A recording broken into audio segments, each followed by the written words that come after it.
존 필립스 목사의 당신의 하나님은 누구인가에 이런 구절이 나옵니다. 당신의 하나님은 누구인가? 당신의 인생의 크기는 당신이 믿는 하나님의 크기에 따라 결정된다. 이 말은요, 자기 수준대로만 하나님을 바라보는 인간의 어리석음을 돌아보게 합니다. 그러니까 우리는 하나님에게서 내가 보고자 하는 부분만 따로 떼내어서 보고 싶을 때가 있습니다. 어떤 이는 하나님을 병을 치료해 주는 의사로, 어떤 이는 자신이 원하는 빵을 주시는 물질 공급자로, 또 어떤 이는 자신의 공허함을 채워주는 상담가로서의 하나님을 기대합니다. 그런 욕구가 채워지지 않으면 자신이 만든 하나님을 쉽게 떠나고 말죠. 또 어떤 사람은 하나님을 잘 안다고 생각합니다. 그래서 자신의 욕망을 위해 하나님을 자기식으로 이용하는 예도 있습니다. 하나님, 하늘로부터 특별한 부름을 받고 태어났다는 수많은 민족의 시조 왕들의 설화나 서구 절대 왕정 시대의 왕권 신수설은 모두 자기의 욕망대로 하나님의 모양을 만든 거죠. 모세가 시내산에서 내려오지 않자 아론과 이스라엘 백성들은 그를 더 이상 기다리지 못하고 금으로 송아지를 우상을 만들어서 축제를 벌였습니다. 그들은 이렇게까지 말하죠. 이스라엘아, 이는 너희를 애굽 땅에서 인도하여 낸 너희의 신이로다. 금송아지 보고. 성도 여러분, 내 필요가 충족되지 않은 채 시간만 흘러가고 있을 때 우리는 스스로 하나님을 만들고 싶은 유혹에 빠집니다. 그러나 우리가 만든 그 어떤 우상은 우리를 절대로 구원하지 못한다는 거죠. 마리아가 순전한 나드 옥합을 깨트려 예수님께 향유를 부은 일은 예수님 장례를 위해 여인들이 향유를 준비한 일을 떠올리게 합니다. 따라서 마리아의 헌신은 자신도 알지 못하는 사이에 예수님의 장례를 준비한 것으로 예언적인 행위였습니다.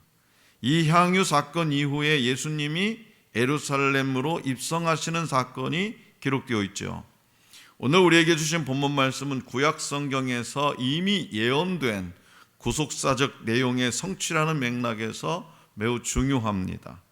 예수님이 예루살렘 성에 나귀를 타고 입성하시는 모습은 스가랴 9장 9절 말씀의 성취죠. 여기서 예수님이 나귀를 타셨다라는 것은 신학적으로 중요한 의미가 있습니다. 구약 성경에서 사사들이나 왕들이 평화의 일을 수행할 때 나귀를 탄 것으로 언급되기 때문이죠.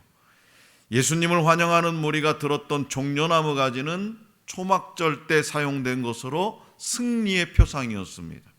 그러나 예수님을 환영한 군중이 생각한 왕의 역할과 진정한 왕으로 오신 예수님의 사명은 완전히 달랐죠. 요한복음에는 그래서 예수님의 가르침을 이해하지 못하는 사람들이 자주 등장합니다. 예수님이 예루살렘 성으로 입성하실 때도 마찬가지였습니다.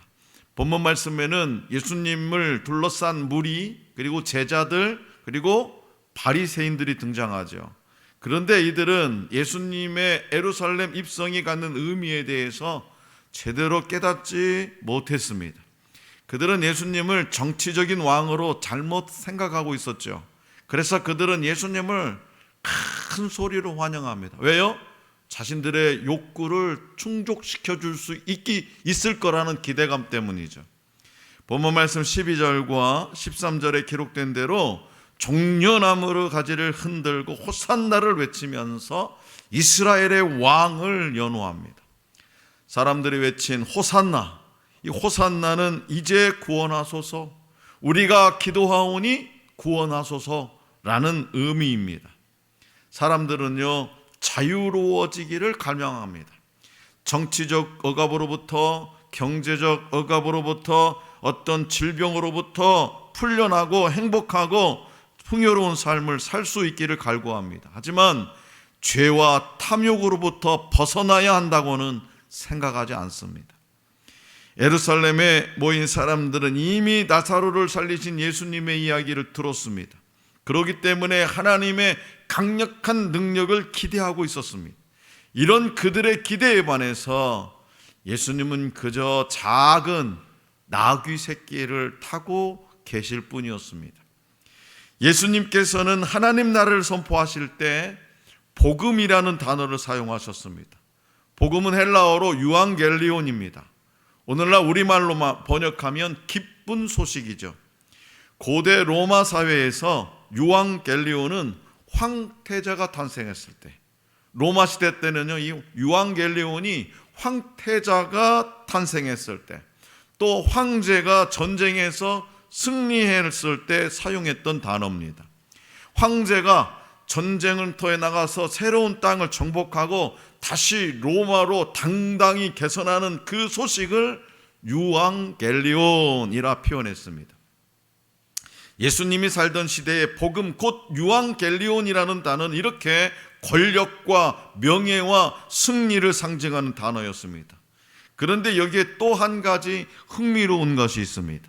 당시 로마 황제가 로마로 개선할 때 아주 크고 하얀 말을 타고 입성했다고 해요. 아주 크고 하얀 말. 그 말을 뭐라고 불렀냐? 에쿠스라고 불렀습니다. 에쿠스는 당시 로마 황제의 권세와 명예와 부와 승리를 상징하는 것이었습니다. 그런데 우리 예수님께서 이 유앙겔리온이라는 단어를 사용하셨죠.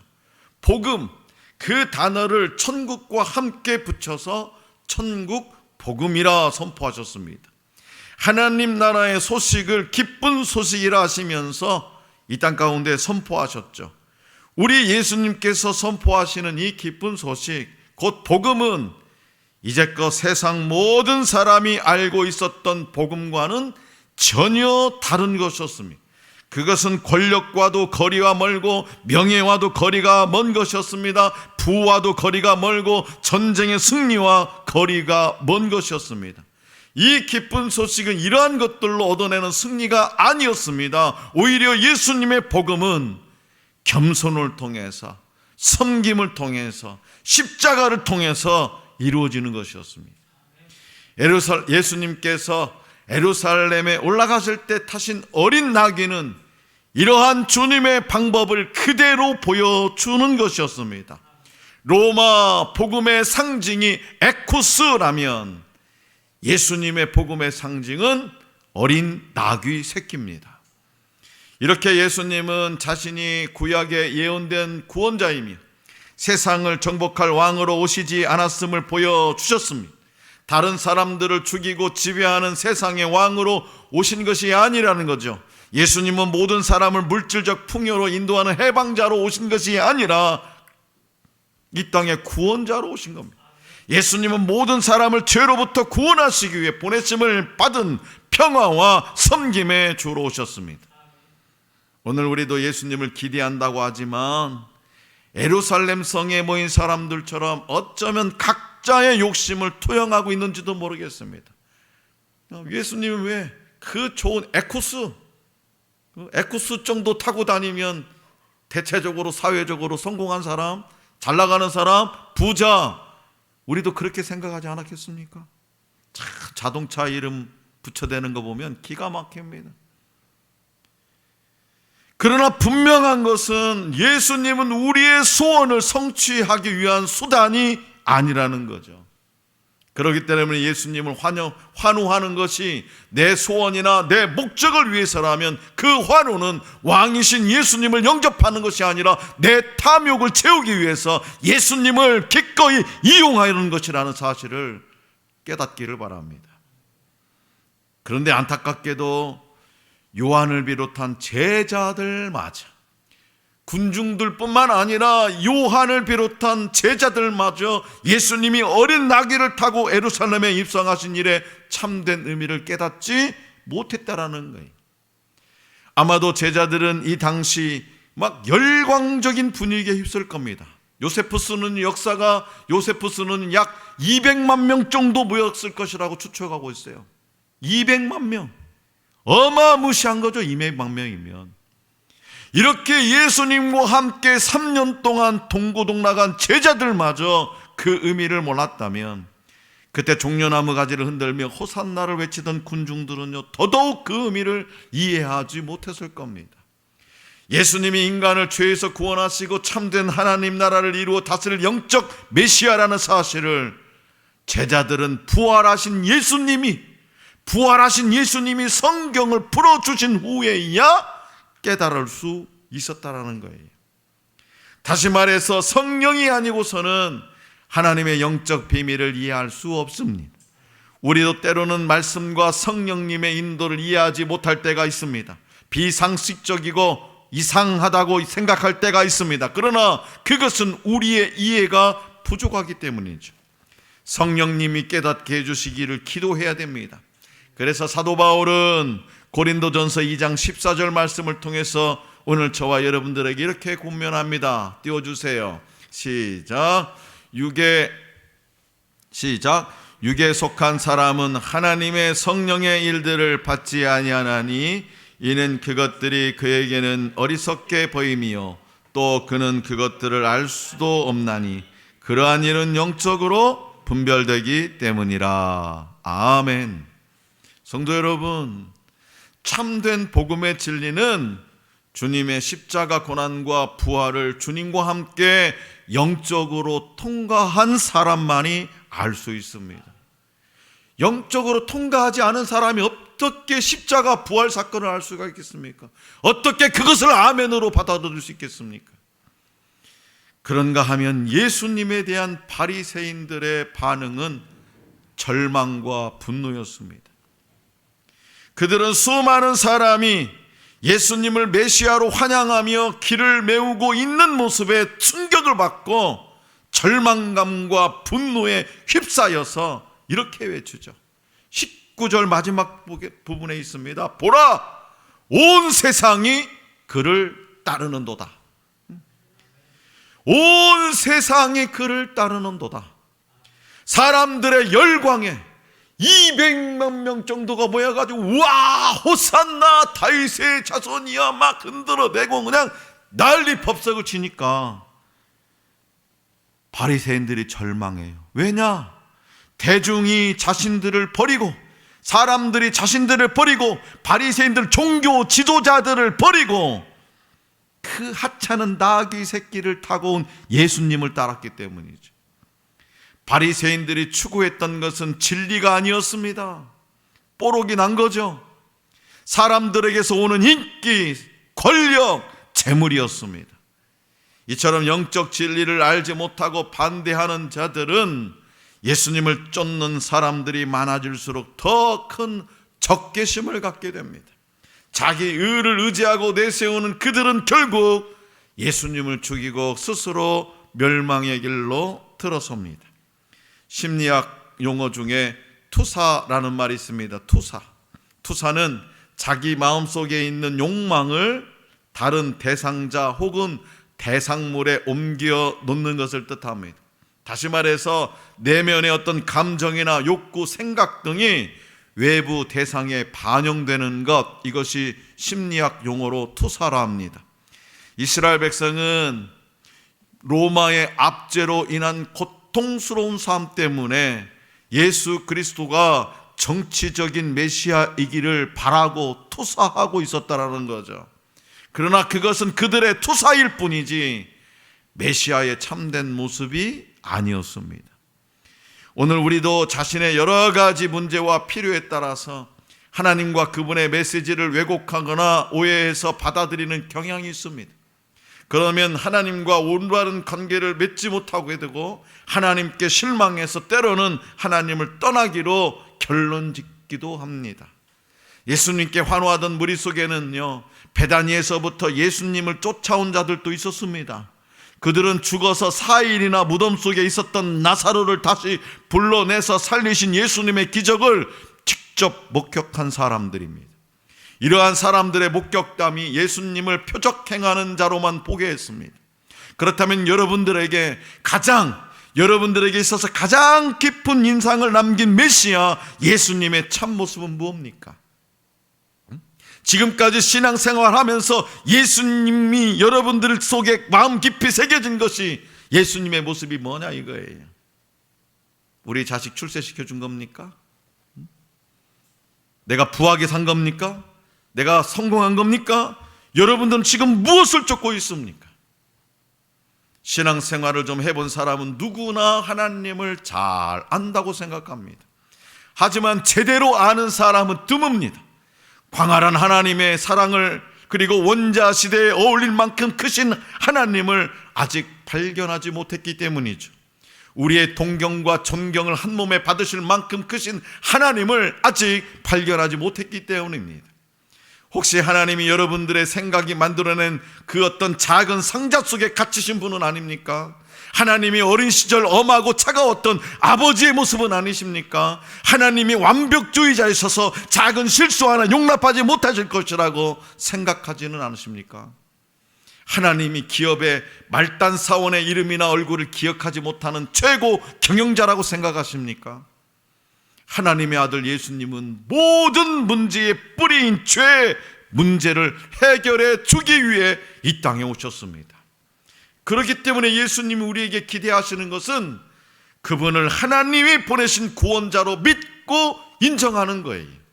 오늘 우리도 예수님 당시에 이스라엘 백성과 같이 당장 해결을 받고 싶은 어떤 현실적인 문제들 속에서 살아갑니다. 정치적 혼란이나 개인적인 질병, 때로는 관계의 불화로 예수님께 도움을 구합니다. 그러나 그런 우리의 관심을 뛰어넘어 반드시 예수님을 우리의 구원자로 만나야 되는 거죠. 예수님 우리의 삶의 구원자로 임하실 때만이 죄의 사슬에 묶인 영혼에 진정한 자유와 평화가 임할 것입니다.